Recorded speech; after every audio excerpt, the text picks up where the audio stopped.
আসসালামু আলাইকুম। আমি মাজহারুল ইসলাম, সাবেক commercial manager, evergreen product Bangladesh limited.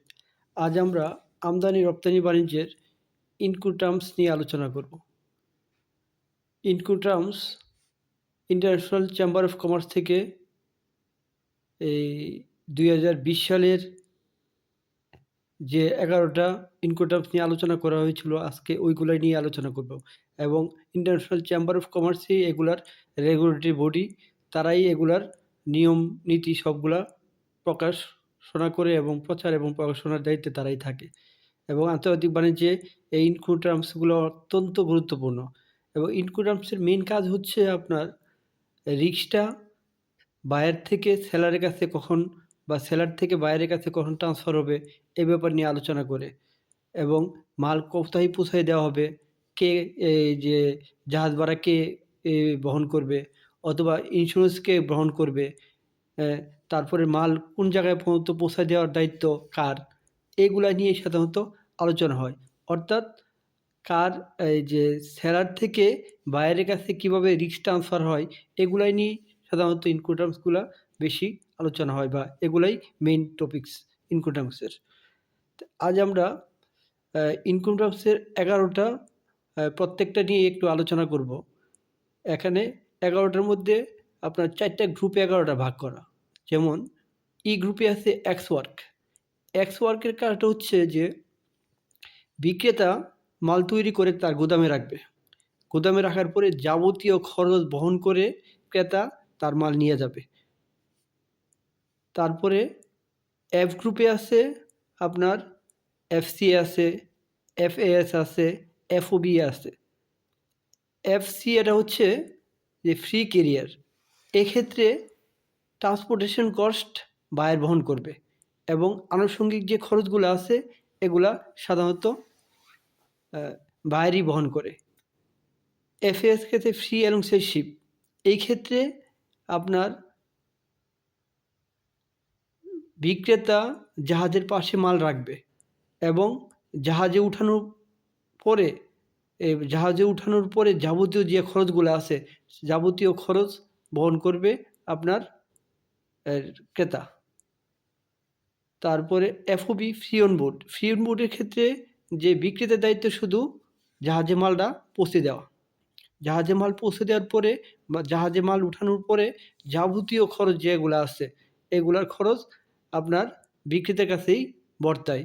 যেমন ফ্রেট চার্জ আছে, তারপরে আপনার ইন্স্যুরেন্স আছে, তারপরে এই যে আপনার ওই দেশে যে দেশে মাল যাবে তাদের দেশের এই যে ইনপুট ক্লিয়ারেন্স যেগুলার খরচ আছে, যাবতীয় খরচ, অর্থাৎ মাল জাহাজে উঠানোর পরে বিক্রেতার আর কোনো খরচ নাই, দায়িত্ব নাই। সব দায়িত্ব বর্তায় বা সব রিস্ক বর্তায় বায়ারের কাছে। সি গ্রুপের ক্ষেত্রে আছে আপনার সিএফআর আছে, সিআইএফ আছে, সিপিটি আছে, সিআইপি আছে। সিএফআর হচ্ছে cost and freight. Cost and ফ্রেটের ক্ষেত্রে এক্ষেত্রে হচ্ছে আপনার ফ্রেট চার্জ সেলার বহন করে। ফ্রেট চার্জ সেলার বহন করে এবং ইন্স্যুরেন্সটা শুধু বায়ার বহন করে সিএফআর এর ক্ষেত্রে। সিআইএফ এর ক্ষেত্রে কস্ট, ইন্স্যুরেন্স অ্যান্ড ফ্রেট। এই ক্ষেত্রে আপনার যাবতীয় খরচ সেলার বহন করে। সিপিটি ক্ষেত্রে ক্যারিজ পেইড টু। এই ক্ষেত্রে যাবতীয় যে খরচ আছে এই খরচগুলা আপনার সেলার বহন করে, একমাত্র বায়ার ইন্স্যুরেন্সটা বহন করে। আর সিআইপি ক্ষেত্রে carriage and insurance paid to. এক্ষেত্রে যাবতীয় যে খরচগুলো আছে, যেমন ইন্স্যুরেন্স আছে, এক্সপোর্ট ক্লিয়ারেন্স আছে, তারপরে হচ্ছে ট্রান্সপোর্টেশন খরচ আছে, ফ্রেট আছে, এগুলা সবগুলা সেলার বহন করে। একমাত্র ইন্স্যুরেন্সটা বায়ার বহন করে। আর ডি গ্রুপে আছে ডিএপি, ডিপিইউ, ডিডিপি। এগুলা আপনার ডি গ্রুপের ক্ষেত্রে স্যালারি ম্যাক্সিমাম দায়িত্ব পালন করে এবং কস্ট বহন করে। Delivered at place. ডিএপি এর ক্ষেত্রে এখানে আপনার সেলার কি করে তার বায়ারের কাছে যেখানে মাল পৌঁছে দেওয়ার কথা ওইখানে মাল পৌঁছে দেওয়ার যাবতীয় খরচ সেলার বহন করে। ডিপিইউর ক্ষেত্রে ডেলিভারি অ্যাট প্লেস আনলোড। ওই ক্ষেত্রে আপনার সেলার তার মাল আনলোডের যে জায়গা আছে ওই জায়গা পর্যন্ত যাবতীয় খরচ বহন করে ওইখানে পর্যন্ত পৌঁছে দেয়।